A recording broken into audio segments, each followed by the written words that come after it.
I'm Chris with Gadgets and Gravel. I was sent this outdoor TV from Sylvox for test and review purposes, as well as this Grill Gazebo from Keter. However, neither brand will get any info on this video receipt before you. That out of the way. This is the Sylvox 50-inch outdoor TV. It's a 4K TV with 700 nits of brightness, and it's completely waterproof with an IP55 water resistance rating. That's pretty great because that means that you'll be able to use this outside and leave it outside all year round. Now, it's got a temperature rating from 122 degrees Fahrenheit down to negative 22 degrees Fahrenheit. So you got a good range. I got this right around the start of winter time, late fall, and so I had it outside, and so it's been through some relatively warm days sitting outside in the sun, and fall temperatures around 80 degrees in the direct sun, and did fine with that. And it's been outside all winter long. Kansas, we got down into some negative temperatures and had really rough winds, and it's been just fine.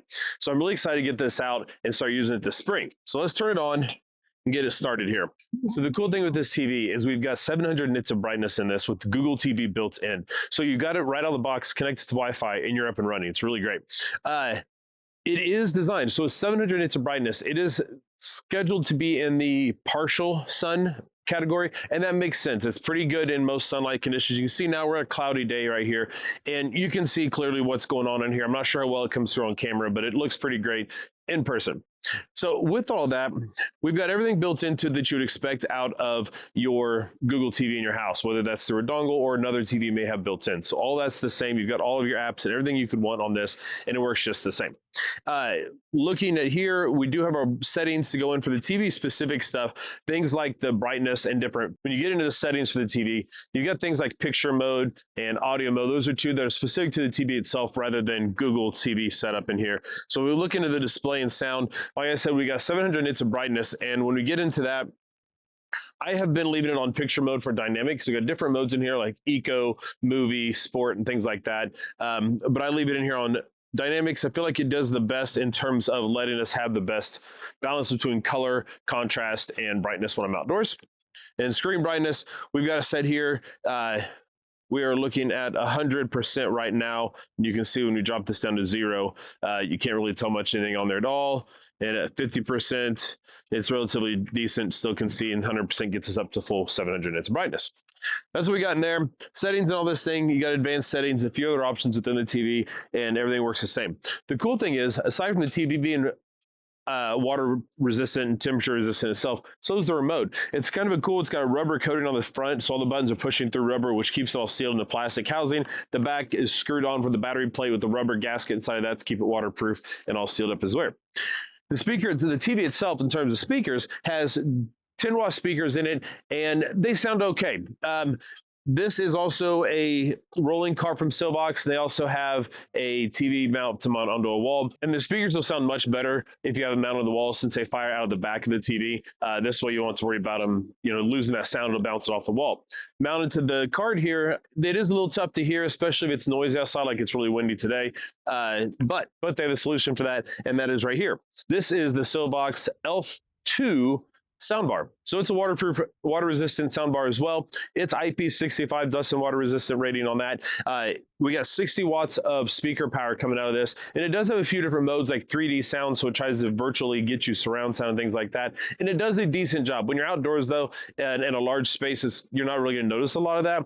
And because we're not working with a subwoofer or anything of that nature, we're not going to have a whole lot of low end and bass. However, I've watched football games sitting outside, TV, YouTube, and things like that. And with the soundbar, it does a great job. The remote for that does not have any kind of waterproofing or anything like that, so it isn't sealed up on the back or anything. So I wouldn't recommend leaving this outside. I would recommend just taking it inside, which I go ahead and do with both remotes, because why not? You also do not need a TV cover for this. I do go ahead and put a cover. I've got a cheap cover I just slide over the top of that I had from a previous TV, just to keep dust and things like that off of it, and wind and all that stuff. It just makes it easier when it's time to use it again. Take the cover off and it's clean and ready to go. So when it's sitting out here on the cart, as you can tell, it's windy. The cart does a good job of keeping it stable and everything, but with it being windy, the nice thing is we do have locking wheels in the bottom here. So I've got the front locked on this to keep it from rolling around with the wind pushing it, because that has been a problem. The cart's really nice. It's got a good mounting point on the back of it. You can set the TV at different heights. If you want the TV sitting lower on the cart, closer down where the shelf is, you can adjust that. Everything works great. The TV uses standard mounting for V-sub mounting, so other brackets will work fine with this as well. The cart's really nice because it lets me move it around. One of the things that we really like to do with this is put this onto our deck and watch it while sitting in our hot tub. Yes, that sounds very luxurious and everything, and it's super nice. The hot tub, however, unfortunately, is on its last leg. It was a 20-plus-year-old hot tub hand-me-down, and it's struggling hard. But when it is working, it's great to be able to sit there and relax and have the TV out there to watch some shows at night winding down before bed. But when we're using this and we want to kind of keep it extra safe and the wind doesn't blow it away and tie it down, it's nice to be able to put underneath this. Like I said, this is the Grill Gazebo from Keter.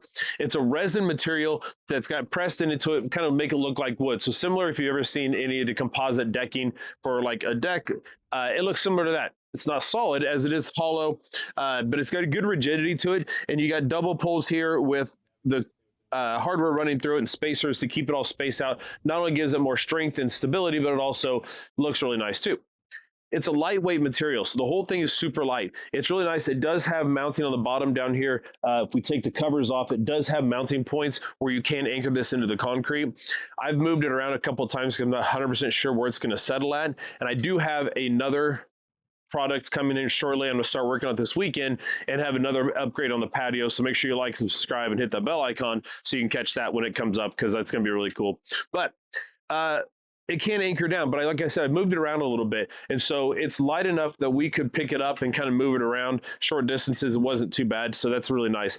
It does have some steel reinforcement points throughout the unit here, whether it's in the bracing here or in the shelves on the side. It's kind of nice. You got bars on both sides, and it's a nice wide shelf here. It's like I said, it's got a steel rod through it to kind of help keep it stable. It isn't super durable, so you couldn't like stand on it or anything, but it's really nice with that. And plus it's got hooks, 2 hooks on the inside and outside for both sides of the gazebo.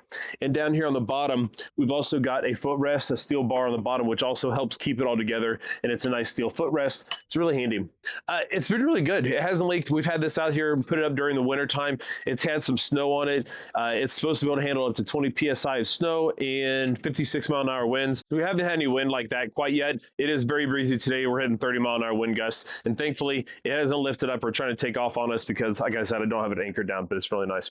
It hasn't leaked at all. It's got a nice composite roof with steel reinforcements across the top of it, as well as the beams that it all attaches to. So it's super lightweight. Haven't had any leaks. It's completely sealed up, and it's been really nice. I like having this out here when I cook on the Yoder right here. Everything's been great. That's what we got.